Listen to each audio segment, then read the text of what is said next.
Sinasamba natin ang Diyos sa konteksto ng kanyang salita at inaatasang purihin natin ang niyalaman ng Ebanghelyo. Ang salita ng Diyos ay inaatahang sapat, sigurado at walang kamaliang tuturin sa kaalaman patungkol sa kaligtasan, pananampalataya at pagsunod. Sa pangkalahatang kapahayagan ng kalikasan, nakilala natin ang Panginoon bilang tagapaglikha. Ngunit, sa tulong lamang ng tatatanging kapahayagan ng banal na kasulatan natin, nakilala ang Diyos bilang tagapagligtas. Lahat ng ating karunungan ay nagmumula sa pagkilala ng Diyos at sa pagkilala sa ating sarili. At ang banal na kasulatan ang naglalaman ng kanyang mga itinuturo. Dito, ipinahayag natin ang mabuting balita na si Jesus habang hindi kinahihiya ang Ebanghelyo, sapagkat ito ang kapangyarihan ng Diyos na nakapagliligtas sa lahat ng nanampalataya. Sa tuwing tayo nagtitipon, binuginatan natin na tayo naligtas. Tanging sa biyaya lamang, tanging sa pamamagitan ng pananampalataya lamang, tanging Kristo lamang, at tanging ayon sa banal na kasulatan lamang, at tanging para sa kalulatian ng Diyos lamang. Narito tayo upang tapat at tumugon sa papuri para sa ginawa ng Panginoon. Ngayon, tayo bumaling sa kung ano ang sabihin ng Diyos sa atin ngayong araw sa pamamagitan ng pagbabasa at pagtalakay sa kanyang salita. Friends, okay, magandang umaga sa inyong lahat. Tinatry kong i-save yung boses ko kanina. Gusto ko kumanta, kaya lang medyo malat tayo ngayon. Ilang araw tayo na napuyat. Hindi naman ako ganun kamalat kagabi, pero ngayon, kinakailangan, medyo na, dahil napuyat siguro kagabi. Anyway, gusto ko manang basahin natin ang text natin ngayon sa Jude, verses 1 to 4. Isang chapter lang naman ng Jude. Kaya, Jude 1 to 4 na lang natin i-address. Jude 1 to 4. Ito ang sabi, Jude, a servant of Jesus Christ and brother of James, to those who are called beloved in God the Father and kept for Jesus Christ, may mercy, peace, and love be multiplied to you. Beloved, although I was very eager to write to you about our common salvation, I found it necessary to write appealing to you to contend for the faith that was once for all delivered to the saints. For certain people have crept in unnoticed, who long ago were designated for this condemnation, ungodly people who pervert the grace of our God into sensuality and deny our only Master and Lord, Jesus Christ. Saglit po tayong manalangin. Panginoon, maraming salamat sa umagang ito na binigyan mo kami ng pagkakataon na mapag-aralan at pagbulay-bulayan, Panginoon, ng iyong salita. Gamitin mo, Panginoon, ang iyong lingkod sa pagkapahayag ng katotohanan. Bigyan mo siya, Panginoon, ng tapang at pag-ibig para masabi, Panginoon, ang nais na sabihin ng iyong salita. Ito pang ang dalangin sa pangalan ni Jesus. Amen. Basahin ko lang din sa Tagalog para medyo makikita natin yung difference ng yung Tinagalog na medyo may ibang mga terms na lumabnaw. Pero wala tayong magagawa, ganyan talaga yan. May mga words na hindi ma-match talaga sa original na Sabi dito, mula kay Judas na alipin ni Jesucristo at kapatid ni Santiago, mahal kong mga pinili ng Diyos, Ama, na maging kanya, na minamahal niya at iniingatan ni Jesucristo. Sumainyo nawa ang higit pang awa, kapayapaan at pag-ibig mula sa Diyos. Mga minamahal, gustong-gusto ko sanang sumulat sa inyo tungkol sa kaligtasang natanggap natin. Pero naisip ko na mas kailangan ko ngayong sumulat tungkol sa mga bagay na magpapalakas ng inyong loob upang manindigan sa mga aral ng ating pananampalataya. Ang mga aral na ito ay pinagkatiwala ng Diyos sa mga pinabanal niya at hindi dapat baguhin. Sumulat ako sa inyo dahil hindi niyo namalayan na napasok kayo ng ilang mga pinipilit baguhin ng mga aral tungkol sa biyaya ng Diyos upang makagawa ng kalaswaan. Tinalikuran nila ang ating Panginoon si Kristo na nagmamayari ng ating buhay. Sila ay mga taong walang Diyos na noon pa man ay nakatakda ng parusahan ayon sa kasulatan. Purihin po ang pagbabasa ng salita ng Diyos. Nasa bagong aklat na tayo ngayon. Natapos natin last week yung ating series sa 1st and 2nd Peter. So, last week, isang napakagwapong pastor ang nag-finish nun ng book na yung finally. Hindi nga ikaw. So, salamat sa pastor na yon, kung sino man siya. Alam ko naririnig niya ang sinasabi niya ngayon. So ngayon, nandito tayo sa panibagong aklat. Ang aklat na ito ay aklat ni Jude o Judas sa Tagalog. No?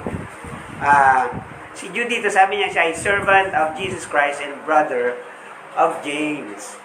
Maiksi lang ang sulat na ito at mga mid-AD 50s or AD 60s ito ay naisulat. At mga 20 to 30 years matapos na ipako, ilibing at nabuhay na muli si Jesus. So, yun nga, AD 60s, kung AD 30, mga ganun. He was writing to the Jewish believers o sa mga churches na pamilyar sa Jewish customs. Malamang sa malamang, si Jude ay si Judas. Hindi si Judas na si Judas na half-brother ni Jesus, na minention ni Matthew at ni Mark. Ang Judah o Judas ay Hebrew name. Ang Jude naman ay English transliteration ito. Judah ang Hebrew, Jude ang English, at Judas ang Greek. Common name kasi yan. Ngayon, medyo ayaw na natin magpangalan sa mga anak natin ng Judas. Jude na lang, no? Parehas din naman yun. Kaya lang kasi na-connote natin siya din sa pangalan ni Judas. We believe that he is the half-brother of Jesus because he calls himself the brother of James, who we believe is James the Just, the author of the book of James. Yung sumulat na aklat ni Santiago. Ewan ko bakit Santiago naman ang pinalit natin, no? Hindi ko alam, dati Jaime yan eh. Ayan din, hindi yan Jaime dati. Pero ba yun, siguro sa Spanish namin. Also, the half-brother of Jesus, si Santiago. And the leaders of the church, si Santiago, si James, na leader ng church sa Jerusalem. And most likely, si Judas o si Jude ay kasama, bahagi ng grupo na the apostles and the brothers of the Lord. Na sinabi ni brothers of the Lord and Cephas o si Pedro. So, ganun ang niya. Most likely siya yung Jude na yun. Ganun pa man, hindi in-identify ni Jude ang sarili niya as the brother of Jesus. Sa sulat na ito. Ganun din naman si James. Hindi niya rin in-identify ang sarili niya as being the brother of Jesus. Kasi, nakita ko lang parang humble siya. Hindi nila siguro gusto rin lang iwasan na lumabas na parang gusto nilang makinig kayo, ako ang kapatid. Hindi naman talaga yung pagiging kapatid sa laman ang otoridad nila, kundi yung pagiging mananampalataya ni Kristo na siyang tagapagligtas. Tinawag ni Jude dito ang sarili niya as servant of Christ o doulos to Christo. Meron na naman akong Greek. Ang ibig sabihin ng doulos ay kung saan inuno natin sa Philippine history, ito yung sinatawag na aliping sa gigilid. Dulos. Yun yung pinakamababa doon sa order ng pagka-alipin. Aliping sa gigilid. Di ba may aliping na mamahay? Kasi pwede silang magkaroon ng bahay. Yung aliping sa gigilid, wala silang bahay. Sila yung nakikitira at nakatira sa bahay ng maharlika na pinaglilikuran nila o ng timawa. Sila ay tinuturing ding pag-aari ng kanilang mga Panginoon. Sa sulat na ito, ay nanawagan si Jude na labanan ang mga bulaang tagapagturo, kagaya rin ni Pedro. Jude is going to poetically build a picture of who these false teachers are. Ay ilalabas niya dito ang kahihinatnan ng kanilang apostasy at ang kanilang salungat nila sa pananampalataya. Medyo harsh na magsalita si Jude dito. Siyempre, dahil nga, mahal na mahal niya yung simbahang sinulatan niya, na tinanim niya, siya ang nagtanim ng mga simbahan ito, kaya talagang todo siya magdepensa sa simbahan niya. Which is dapat talagang gawin ng isang pastor, na talagang pagkaingatan, alagaan at protektahan ang kanyang mga tupa. Dinidepensahan niya ang kanyang simbahan tinanim niya sa mga mapanlinlang na mga bulaang tagapagturo na nakaambang sumira at lumapa sa kanyang mga tupa. Hindi lang niya tayo sasabihan patungkol sa mga banta, kundi sasabihan niya rin tayo na iwasan o tumakbo mula sa mga bantang ito. At bihisan natin ang ating mga sarili, na aramasan natin ang ating sarili tungkol sa katotohanan ni Jesus at maging saksi tayo sa kanyang katotohanan. At agawin mula sa apoy ng pagkatupok ang ating mga iniligtas ng Panginoon. At i-place ang ating hope sa ating tagapagligtas, na kaya tayong i-present na blameless sa harap ng ating Diyos, at kaya rin tayong ingatan para hindi tayo mangatisod. Tulad din ni Pedro na handang ipaglaban ng simbahan, sinulatan niya ang kanyang simbahan laban sa mga bulaang tagapagturo.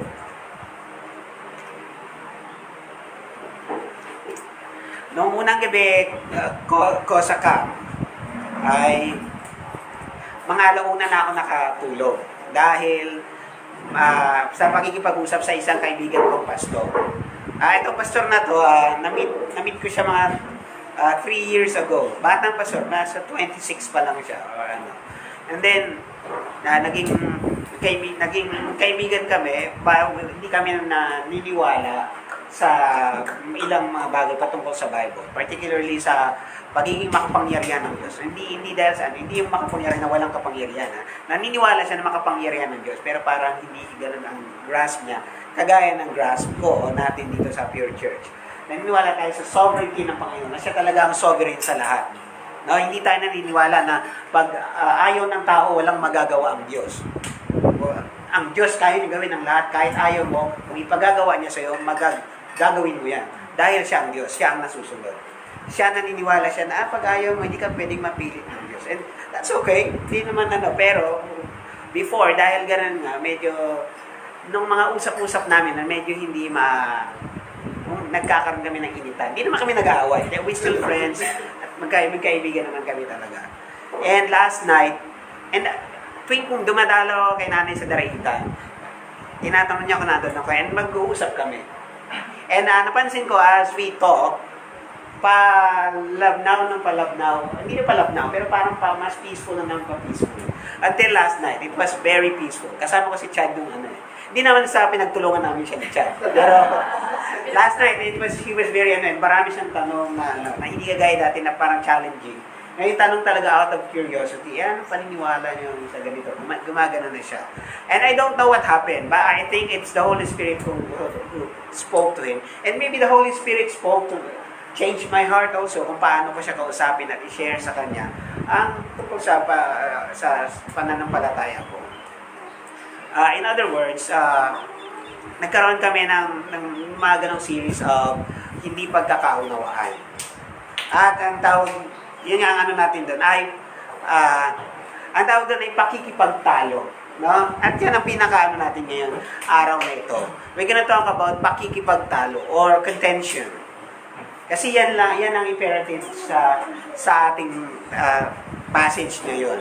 Sinasabi diyan na sa verse 3 na although I was very eager to write to you about our common salvation, I found it necessary to write, appealing to you, nag-a-appeal daw siya sa simbahan na yun, na to contend for the faith that was once for all delivered to the saints. Sabi niya, namamanhik ako sa inyo na, hindi kasi sa Tagalog sabi manindigan Hindi lang yung manindigan kasi is just yung ka. Pero ito may magdidepensa ka.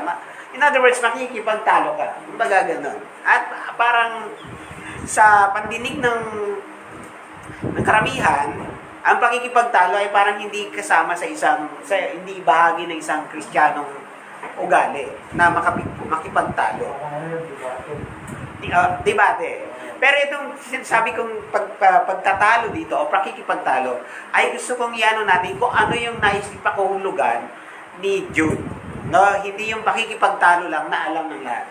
May dalawang klaseng pakikipagtalo. Mamaya sabihin natin kung ano.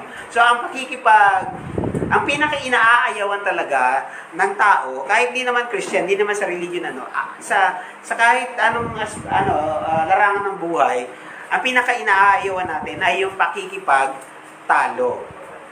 Ang weird lang kasi ang English ay ang goal nila is to win an argument. Pero sa Tagalog parang ang win ay matalo yung ka-argue mo. Parehas din naman ng result. Pag natalo mo nga naman yun, mananalo ka. So, pero parang ang ano lang ng pagka-construct natin sa Tagalog na ang tawag doon sa pakikipag-argue ay pakikipagtalo. Sana pakikipanalo, no? Para anyway, so yun nga, ang goal ng sa salita natin ay ma-pin down at yan ang pag-uusapan natin ngayon, pakikipagtalo. Sa English niyan, to contend. Hindi siya eksakto yan. Yung pakikipagtalo, hindi yan ang eksakto na meaning yan. Even yung content ay hindi yan yung eksaktong word na ginamit ni Jude. Pero yan yung pinakamalapit. Kasi yung Greek niyan, hindi ko na mabanggit yung Greek na yan. Pero ang ibig sabihin ni Jude yan ay to strive painfully para depensahan ng isang bagay. So, merong pain, may pagod, magsisikap ka para depensahan at ipagtanggol ang pananampalataya. Yan ibig sabihin ng to contend. At nasa passage nga yan. So, yun nga, iniiwasan natin ang contention. Sa article na nabasa ko na sinulat ni John Piper, may inaddress si Paul doon na isang uri ng contentiousness or ugali ng pakikipagtalo. Doon sa sinabi niyang, if anyone is inclined to be contentious, we have no practice and we have no such practice, nor do the churches of God. Sa unang Korinto 11:16, na kapag daw meron daw isa tayong na mahilig makipagtalo, hindi raw tayo makikipag sa kanya. Yun yung isang uri ng pakikipagtalo na ayaw natin gawin. No? Yung Greek word na ginamit dyan ay blah blah blah. And it means na yung contentious person, sabi diyan, carnal disposition to be quarrelsome or argumentative. Philonakos. Ayan.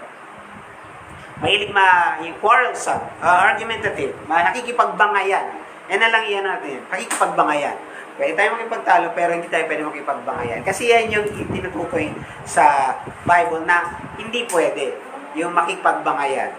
Yung Old Testament example nito ay kagkatulad nung sinabi doon sa Proverbs 25:24 na, it is better to live in the corner of the roof than in a house shared with a contentious woman. Mas maigi pa raw na tumira ka sa bubong kesa ay manirahan ka sa loob ng isang bahay kasama ang asawang babae na mahilig makipagtalo, makipagtaltalan, makipagbangayan.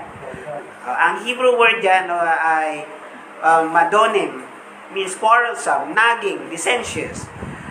It can have violent connotations, which is why the King James translator called it the brawling woman. Okay? So, mahirap daw. Yun yung hindi pwede. No?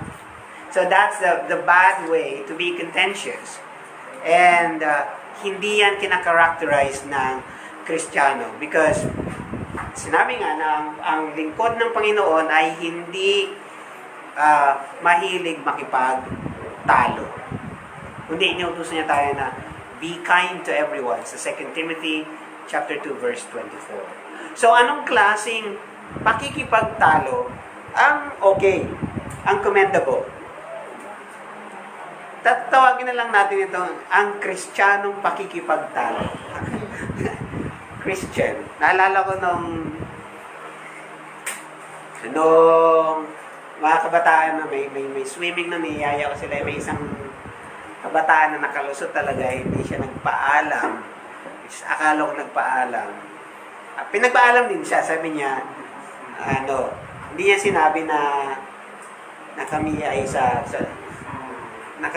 parang sila lang yun sa youth na nag-swimming at ginamit niya yung name ko para payagan at sa halip na pinagpaalam niya yung swimming pa rin pinagpaalam niya pero dinugtong niya ng fellowship.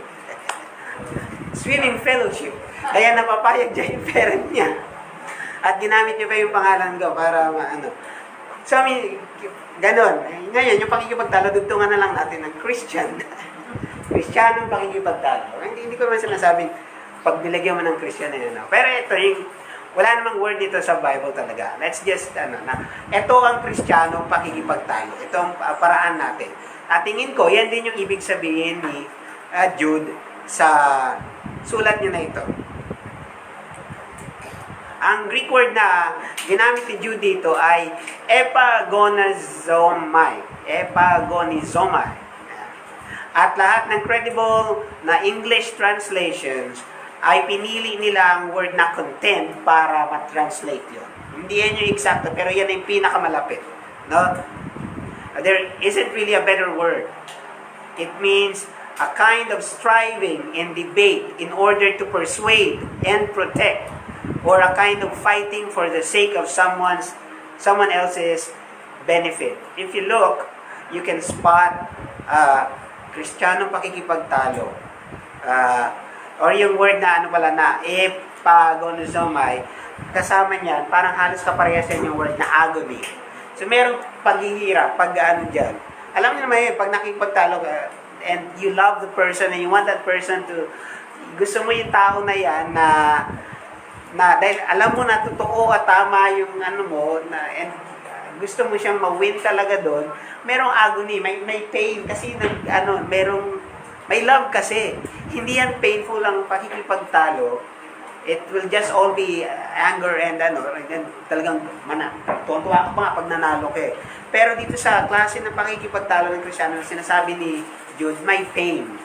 You are hurt because you love the person and you want to convince that person that what you're saying is the truth. And kaya may kahalong agony dito. Kaya yan ang pag-uusapan natin, Christian contention.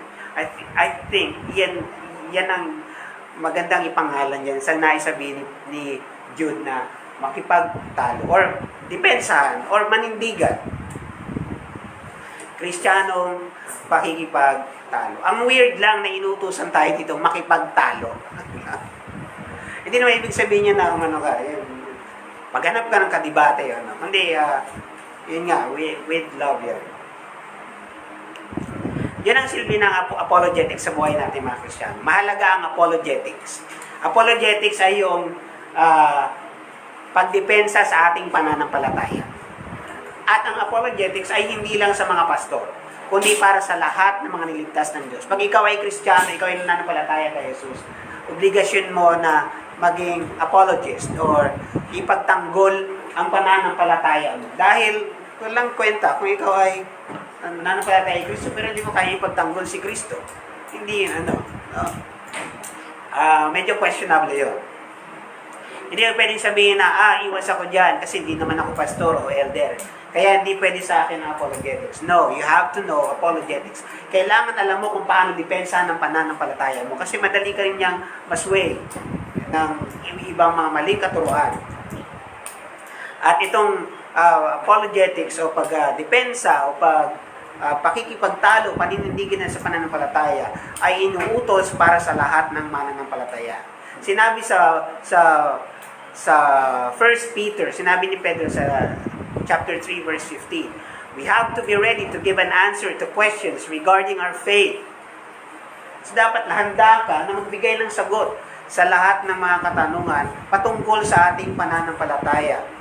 Sinabi rin, but in your hearts honor Christ, the Lord as holy, always being prepared to make a defense to anyone who asks you for a reason for the hope that is in you. Yet do it with gentleness and respect. Merong kaamuan o merong kahinahunan at may respeto. Ang paninindigan at pakikipagtalo ay para sa pinananampalatayanan natin ay mahalaga. Ito ay para sa ating pananampalataya. It's about our faith. It's for our faith. And this is about preserving the gospel. Sinabi ni Vodi Bokal, hindi ko ma-recall ko ano, pero something like, apologetics is knowing what you believe and why you believe it and finding a way to communicate it clearly.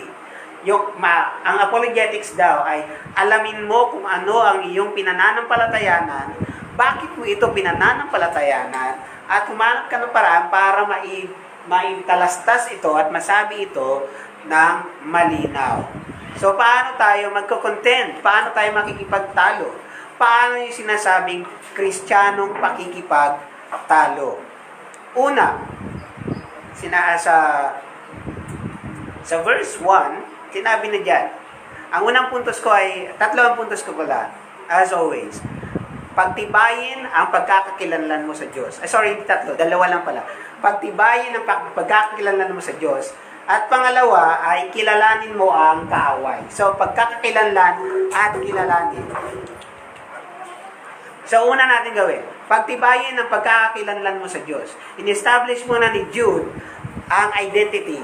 Kung saan huhugutin ng Kristiyano ang kanyang identity. Sa mga readers niya, sinabi niya a servant of Jesus Christ. Jude, a servant of Jesus Christ and brother of James, to those who are called, beloved in God and God the Father, and kept for Jesus Christ. So, in-establish niya na muna yung identity. Kayo, ang identity ninyo ay sa ating Diyos. Diyos na may tatlong persona. Mapapansin yan, that triune niya, may Trinity dyan. Those who are called, we are called by the Holy Spirit. Beloved in God the Father, that's the Father, and kept for Jesus Christ. So, may Trinity na agad dyan. He started with reminding us of our identity in our triune God. This is so refreshing and encouraging. Habang ang sanlibutan ay humuhugot sila ng identity nila on what they do, tayo naman, we simply have our identity in our triune God.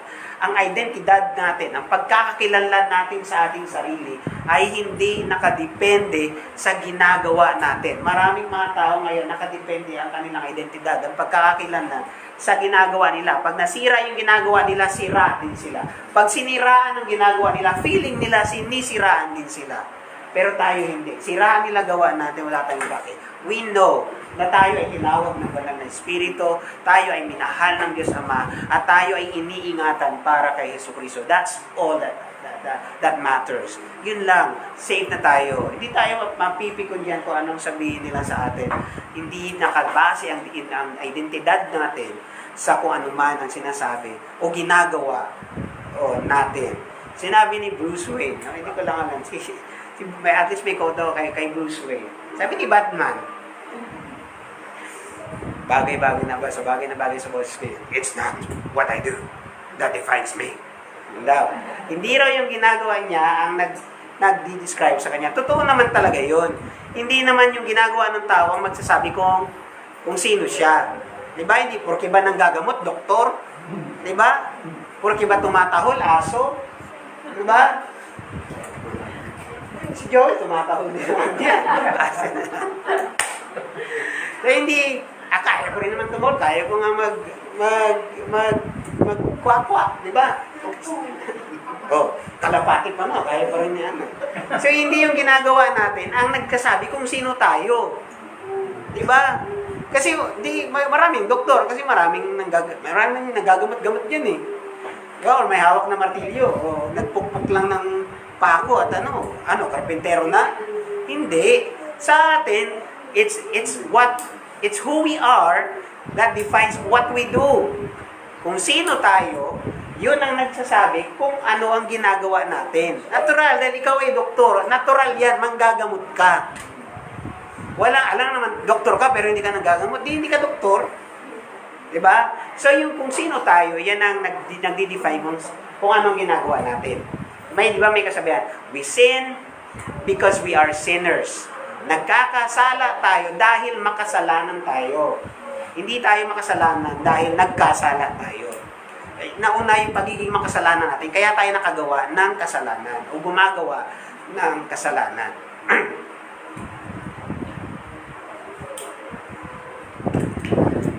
So sa pag-present video dito, parang inalis niya na yung pressure sa atin na wala tayong kailangang ipapatunayan, ano, 'di ba? Parang tayong pinakamagaan dapat na namumuhay dito sa mundo kasi wala tayong kailangang patunayan sa mundo. Wala tayong kailangan dapat ganito kasi baka sabihin ng mga tao ganyan-ganyan, baka sabihin ng wala. Kasi ang identidad natin sa ating Diyos. We don't have to be the perfect one. Hindi tayo kailangan na may patunayan. Hindi natin kailangan mag-alsa palagi. Hindi natin kailangan na umayon sa kung ano ang sasabihin at dikta sa atin ng lipunan. Hindi, sumunod lang tayo sa ating Panginoon. We find our identity in our Lord.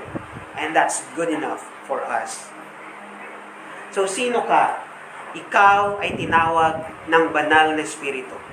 Ikaw ay minahal ng Diyos Ama. At ikaw ay iniingatan kay Jesucristo.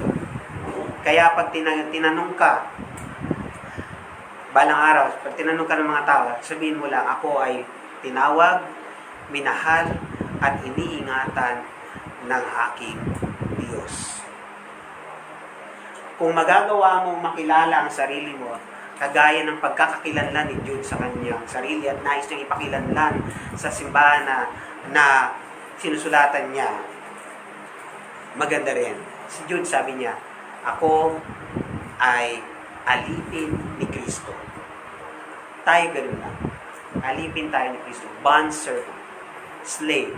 Alipin sa gigilid. Ginawa ni Jude dito, dahil alam niya marami siyang sasabihin ng mga bagay na medyo may masakit at pumupunta sa puso at medyo nakakatakot pa nga yung iba, nilatag niya na muna agad. Ito kayo. Huwag kayong maligaw. Ito ang identidad niyo kay Kristo.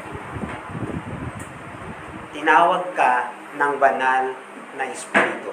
Kilala ka ng Diyos ng matalik ang pagkakilala ng Diyos sa iyo. At nilikha ka niya.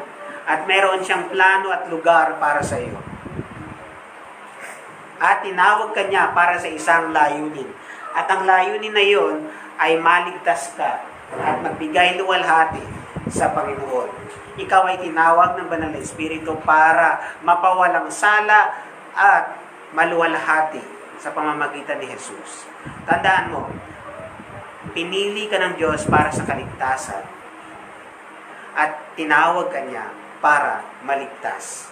Walang ibang Diyos na gustong-gustong iligtas ka, kundi ang ating Diyos lamang na tunay at buhay. Hindi ka lang niya niligtas. Hindi lang siya ang kayang makapagligtas sa atin. Gusto ka rin niyang iligtas. You are kept in. You are beloved by the Father. Actually, sa ibang version, hindi lang beloved. Sinabi niya, sanctified. Kundi, nililinis tayo ni Jesus. At yun naman talaga ang ginagawa niya sa lahat ng mga tinawag niya. Nililinis. Binabago niya. Kasi dadalhin niya sa isang sanctified na lugar. Nung ako na aquarium nun, yung medyo sensitive yung aquarium ko noon, dahil puro beta lang nun sa bahay. Wala na akong beta ngayon eh. Kasi hindi namatay na. So yung mga batong kinukuha ko sa daraitan nun, kailangan ko silang pakuluan at kasi may mga bacteria sila na galing dun sa ilog na pag nilagay ko dun, na hindi sanay yung isda ko, ay mamamatay. So yun na ibig sabihin ng sanctification. Kailangan tayo maging malinis, pakuluan tayo dito sa lupa kasi dadalhin tayo sa isang malinis na lugar. Not na madi-destroy natin ang langit sa kasalanan natin, kundi hindi lang talaga tayo pwede doon. Dahil yun ay banal. Kaya ang ginagawa ng Diyos talaga, sinasanctify tayo, nililinis tayo. At ang lahat ng sinasanctify ng Diyos, pag dumating na sa langit, sanctified talaga.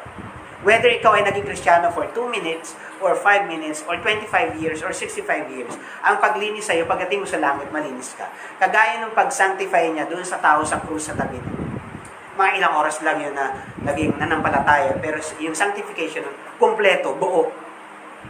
So, dahil dugo ni Jesus ang nag-sanctify, dahil ang Diyos ang nag-sanctify sa kanya. So, ganun din sa atin. Sa atin naman, dahil mahaba ang sanctification sa atin. Diba? So, pero ang goal nun is that because dadalhin tayo sa sanctified na lugar, sa banal na lugar, kaya tayo sinasanctify dito sa lupa. Nasa golden chain of redemption yan. Yung tinawag niya, tinakda niya para maging katulad ni Kristo ay pinawalang sala niya at nililinis niya at niluwalhati niya. At isa pa nga natin, identity natin is you are kept in Jesus Christ. Sa ibang version naman, tawag yan ay preserve. Iningatan. Hindi, yung iba iningatan, hindi binuro. Naburo tuloy sila. Hindi binuro tayo.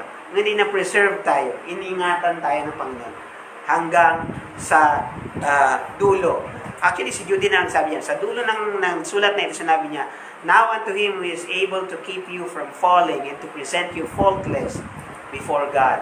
So, kayang-kaya tayo ni Jesus na ipresenta sa Ama na walang bahid. At kayang-kaya niya rin tayo maingatan para hindi tayo madapa o mahulog o mag-fall away.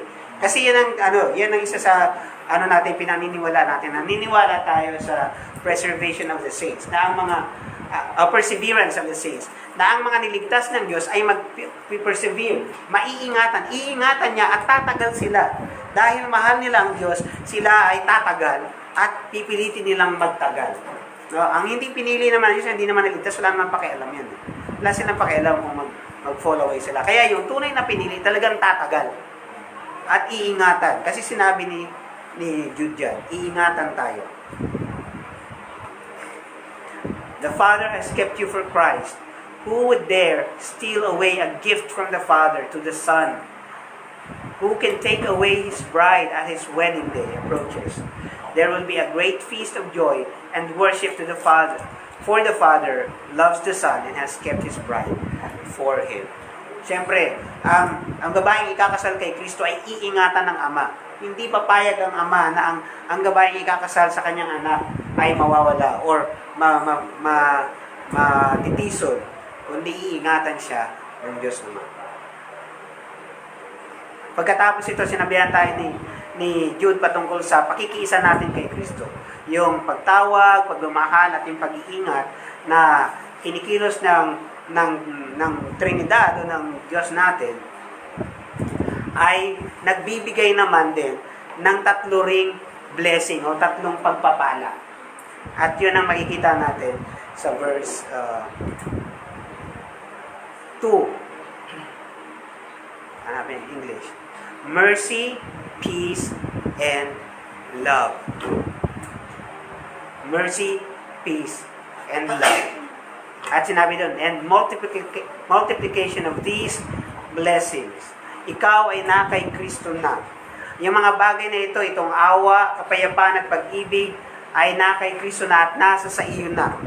At yan ay isang napakagandang bagay. At ang Diyos natin, ang Diyos nang magpaparami ng lahat ng ito sa atin. Biro mo, dadami ang awa mo, dadami ang pag-ibig mo, at dadami ang kapayapaan mo. As we mature, as we journey yung journey natin ng pagka-Kristiyano, mas nagiging mahabagin tayo, mas nagiging mapagmahal tayo, at mas nagiging payapa tayo dahil palapit tayo ng palapit sa ating Panginoon. And then my next point is, kilalanin mo ang iyong kaaway. Kanina tandaan natin yung unang punto natin ay pagtibayin natin ang pagkakakilanlan natin sa Diyos. Ito, galingan din natin sa pagkilala sa ating mga kaaway. Kilalanin mo ang iyong mga kaaway. Sinabi diyan, for certain people have crept in unnoticed, who long ago were designated for condemnation. Ungodly people who pervert the grace of God into sensuality and deny our only Master and Lord, Jesus Christ. So may nakapasok daw na hindi napansin doon sa simbahan. At yun talaga ang gawain ni Satanas. Papasok siya nang hindi napapansin. At kahit sa mga simbahan ngayon, pumapasok talaga nang hindi napansin. Kagaya yung prosperity gospel na yan, na pag ikaw ay naging Kristiyano, gaganda buhay mo. Wala. Tumasok lang yan bigla sa simbahan natin. For all we know, nakakarinig tayo na nagpapatutuon na ng simula, nung naging Kristiyano ako, ay nawala ang problema, gumanda ang buhay. Hindi naman lahat. Hindi kung ganun pala ang pagka-Kristiyano. Ano nangyari kay Pablo? Bakit si Pablo ang ayos-ayos ng buhay na naging Kristiyano? Nalunod, may humahanting na sa kanya, nakalbo pa siya. Kasi required talaga yung makakalbo eh. Kaya kayo, ewan ko sa inyo ha, kaya minsan question na rin ako eh. So, yan ibig sabihin, yung nakapasok sa atin bigla yung prosperity gospel na pagkaumano. Parang naging normal na yung simbahan na, nakaka-blessing talaga, etc. etc. Kasi gumanda ang buhay namin. Nawala ang problema. Ang hirap naman nun, hindi mawawala. Pero kagaya rin noon, yun nga, pumasok daw nang hindi napansin. Kaya sinabi ni Jude talaga, contend for the faith. Yung tainga natin ngayon, medyo sensitibo. Ayaw natin na makasakit ng damdamin. Di ba, mas madami na-offend ngayon eh. And gusto ni Jude, nag-name calling na siya dito, mga hindi maka-Diyos, ungodly people. At kung si Jude ay nabuhay ngayon, marami na nag-ano sa kanya, nag-cancel sa kanya kasi nakaka-offend siya. Sa panahon natin ngayon, sasabihin, sino ka para magsalita sa akin ng ganyan? At kaya medyo naduduwag-duwag ang mga Kristiyano ngayon. Pero sinabi ni Jude dito, pinagpaliban niyo pa, sabi niya, may isusulat sana ako tungkol sa kaligtasan natin. Importante din ang kaligtasan, hindi niya sinabing hindi importante. Pero parang, inano siya na isulat ko muna ito, na eto muna, magsulat muna ako ng maiksi para lang masabi sa inyo na panindigan ninyo, ipagtanggol ninyo ang inyong pananampalataya kasi napaka-importante dahil mga may nakaambang mula ang katuruan. At gusto ni Jude yun, at ito rin yung gusto sabihin sa atin ng Panginoon ngayon. Panindigan natin, tayo ay maging matapang tayo sa pakikipagtalo at pagtatanggol sa ating pananampalataya. Huwag tayong matakot. Ang problema na sa ibang bagay na wala namang kwenta o pangmundo lang, ang sipag natin kipagtalo eh. Talagang di ba? Talagang paano yan? Oo. Lalo na sa Facebook, talagang ginagilan. Pag dadala ka, ako minsan dadala ng ganun ka. Diretso. Pero, tanong natin, dito ba sa mga bagay na para sa Diyos, para sa pananampalataya, para sa ikaiingat ng tupa ng Diyos, at am I that matapang sa pagkipag-content, pagkipagtalo? I-check natin ang ating sarili. Pag sa makamundong bagay at mga argument, ang tapang natin. Pero pag patungkol sa pananampalataya, bumabahag ang mga buntot natin.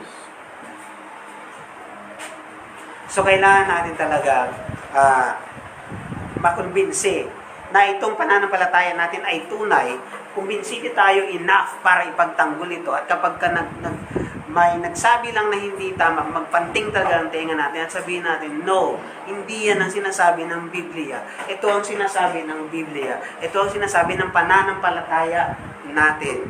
At maging aktibo ang ating pandinig para malabanan ang maling katuruan. Makikita natin dito na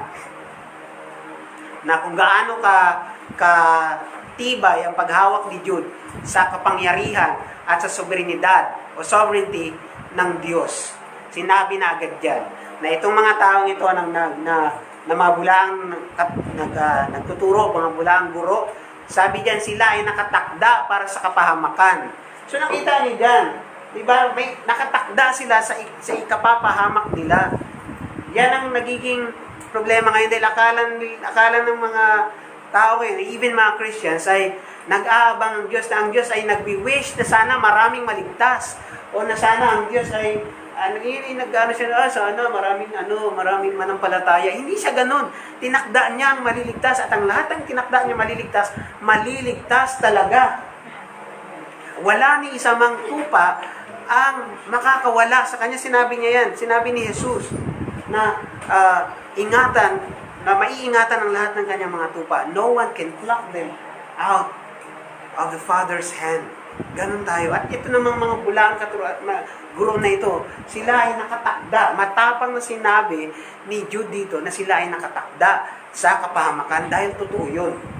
Hinayaan ng banal na Espiritu na may isulat to dahil yun ang katotohanan ng buhay.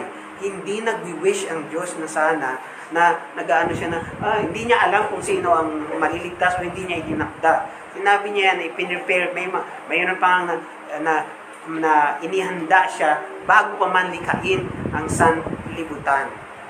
So, dito makita natin ang sovereignty ng Diyos. You are called and loved and kept. Ikaw ay tinawag, minahal, at iniingatan. Pero sila na mga bulang guro ay nakatakda para mapahamak. Tayo mga nananampalataya ay iniingatan, minamahal, at tinawag ng Panginoon. Sa Biblia po, wala pong kambing na nagiging tupa. Wala. At walang kambing na nagdidesisyong maging tupa at nagiging tupa siya. Ang tupa ay tupa at ang tupa ay hahanapin ng Diyos. Naliligaw yan, hahanapin ng Diyos at matatagpuan niya. Pero ang kambing, tinapon sa impyerno. Ganun lang talaga, kambing at tupa. Pero walang kambing nagiging tupa. Kahit sa science, kahit sa panahon natin ngayon, wala namang kambing na nagiging tupa. Merong tupang ligaw na hinahanap ng Diyos at natatagpuan at dinadala niya sa kanyang kawan. Sinabi, itong mga bulaang propetang ito ay meron din silang mga may description din si Jude dito na kagaya ng description ni Peter na they indulge in the lust of defiling passions and despise authority. Kaya iniingatan talaga ni Jude na talagang nakadepensa siya at inaano niya ang kanyang simbahan. Sabi ni Jude, they pervert the grace of God into sensuality. Di ba kaparehas yun ang kalaban ni Pedro noon? They deny our only Master and Lord Jesus Christ. Yan ang paraan para malaman mo kung ang isang katuruan ay bulaan. Kapag sila ay kumikilos ayon sa kanilang kahalayan. At kapag itinanggi nila na si Jesus ay Panginoon, tayo ay pinatawad ng Diyos. At tayo ay pinatawad sa pamamagitan ng biyaya. At binigyan tayo ng buhay na walang hanggan na hindi tayo karapat-dapat. Pero, ang tugon natin sa biyaya ng Diyos ay hindi magpakasasa sa biyaya o magpakasasa sa kasalanan. Ang tugon ng isang niligtas sa biyaya ay pagsunod at pagmamahal kay Kristo. Malalaman mo kung ang isang tao ay niligtas at pinatawad at niligtas sa biyaya kapag siya ay nagmamahal kay Jesus. Kasi pag hindi siya nagmamahal kay Jesus at nagpapakasasa siya sa kasalanan, masasabi talaga natin hindi siya naligtas in the first place. Kaya yun ang inaano niya. Sinasabi ni Jude dito, itong mga bulaang katuruan na to, itong bulaang guro na to, mag-ingat tayo. Sinabi ni Judas Maccabees, habang piniprepare niya ang bayan ng Israel para harapin ang army ni Antiochus, na talagang gustong-gustong sirain ang bayan ng Diyos, na arm yourselves, be ye men of valor, and be in readiness for the conflict, for it is better for us to perish in battle than to look upon the outrage of our nation and our altar. As the will of God is in heaven, even so, let it be. So sana ganun tayo, maging matapang tayo, maging ready tayo sa pakikipagtalo, maging ready tayo sa pakikibaka para ipagtanggol ang pananampalataya na meron tayo. Aralin natin ang salita ng Diyos. Huwag tayong makontento na alam natin na tayo ay ligtas. Alam natin na tayo ay anak ng Diyos. Kundi magbukayin pa natin ang salita ng Diyos at magpakatapang tayo na ipagtanggol. Ang apologetics ay hindi lang para sa mga pastor at elder. Para ito sa lahat ng nananampalataya. And as we contend for the faith, let us always love those who disagree with us on negotiable matters. However, let us always love others in the truth and contend for the faith delivered to the saints as we serve the living God, paglingkuran natin ang ating Diyos at maging matapang tayo na manindigan sa ating pananampalataya. Ito ang mensahe natin sa umagang ito. Tayo po ay manalangin. Patawarin mo kami, Panginoon, sa karuwagan namin na manindigan sa iyong salita. Patawarin mo kami, Panginoon, sa pagiging kampante namin, Panginoon, sa pagka-Kristiyano namin. Hinihiling namin, Panginoon, na bigyan mo kami ng tapang. Bigyan mo kami, Panginoon, ng tapang na nagmumula sa iyo. Ipaalala mo sa amin ang iyong salita. Lagi-lagi mo sinasabihan, Panginoon, ng mga anak mo, ang mga tinatawag mo, Panginoon, na fear not. And Lord, we ask, Lord, that you take away this fear, Lord. Instead, replace it with love. Because perfect love casts away fear. Tulungan mo kami, Panginoon, na panampalatayanan ang iyong salita, Panginoon. Dagdagan mo, Panginoon, ang aming pananampalataya para paniwalaan namin at panaligan ang iyong salita. That we will trust your word enough, Lord, to defend it sa mga nagbabalak na sirain, Panginoon, ito at i-twist ito at baliin ito. Panginoon, tulungan mo kami. Nawa hindi kami maging duwag sa kritisismo. Nawa hindi kami maging duwag, Panginoon, na makasakit kami, Panginoon, damdamin ng mga mahal namin sa buhay, ng mga tao sa paligid namin. Kundi maging prioridad namin, Panginoon, ang katotohanan. Maging prioridad namin ang mabuting balita at kung ano ang pinangangaral ng iyong salita. Salamat, Panginoon, sa mensaheng ipinagkaloob mo sa amin. Nawa, Panginoon, ay na kumilos ang iyong banal na Espiritu at binago ang aming mga puso. Pinatapang ito, pinatigas at pinatibay, Panginoon, sa mga hamon na darating pa sa amin, sa mga kasulatan. Sa pangalan ni Jesus. Amen.